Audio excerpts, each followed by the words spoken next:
আসন্ন ১২ ফেব্রুয়ারির জাতীয় নির্বাচন ও জুলাই সনদ বাস্তবায়ন সংক্রান্ত গণভোটকে ঘিরে বাংলাদেশে অরাজক পরিস্থিতি তৈরির ষড়যন্ত্রে লিপ্ত হয়েছে ভারত, এমন গুরুতর অভিযোগ উঠেছে। কূটনৈতিক সূত্র ও রাজনৈতিক বিশ্লেষকদের দাবি, দিল্লির নীতি নির্ধারক ও তথাকথিত ডিপ স্টেটের মূল লক্ষ্য হচ্ছে নির্বাচন ও গণভোটকে বিতর্কিত ও ব্যর্থ করে তোলা। কূটনৈতিক সূত্র জানায়, মানবতাবিরোধী অপরাধে মৃত্যুদণ্ডপ্রাপ্ত শেখ হাসিনাকে সামনে রেখে এই পরিকল্পনা বাস্তবায়নের চেষ্টা চলছে। এরই অংশ হিসেবে গত ২৩ জানুয়ারি দিল্লিতে সেফ ডেমোক্রেসি ইন বাংলাদেশ শীর্ষক এক মতবিনিময় অনুষ্ঠানে শেখ হাসিনার একটি রেকর্ড করা অডিও বক্তব্য প্রচার করা হয়।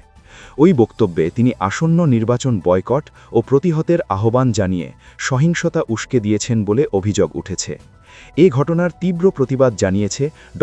মুহাম্মদ ইউনূসের নেতৃত্বাধীন অন্তর্বর্তী সরকার।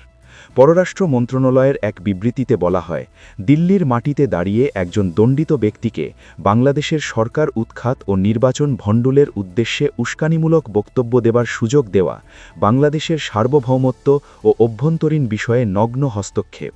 এটি দুই দেশের সম্পর্কের জন্য বিপজ্জনক দৃষ্টান্ত। বিশ্লেষকেরা মনে করছেন, আসন্ন নির্বাচনে আওয়ামী লীগ অংশ নিচ্ছে না এবং ভারতের ঘনিষ্ঠ রাজনৈতিক শক্তিগুলোর অবস্থান দুর্বল হওয়ায় দিল্লি উদ্বিগ্ন হয়ে পড়েছে। অন্যদিকে বিএনপি ও জামায়াত সহ ইসলামী দলগুলোর ভালো ফল হওয়ার সম্ভাবনা তৈরি হওয়ায় ভারতের ডিপ স্টেট নির্বাচন ভণ্ডুলের কৌশল নিয়েছে বলে দাবি করা হচ্ছে।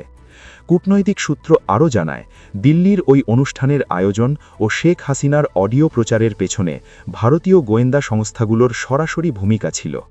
বাংলায় রেকর্ড করা আরও আক্রমণাত্মক একটি অডিও শেষ মুহূর্তে প্রচার না করার কথাও জানা গেছে।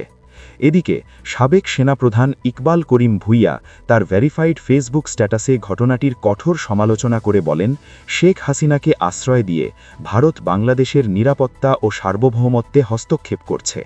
তিনি সতর্ক করে বলেন, এ ধরনের আচরণ দুই দেশের সম্পর্ককে আরও অবনতির দিকে ঠেলে দেবে।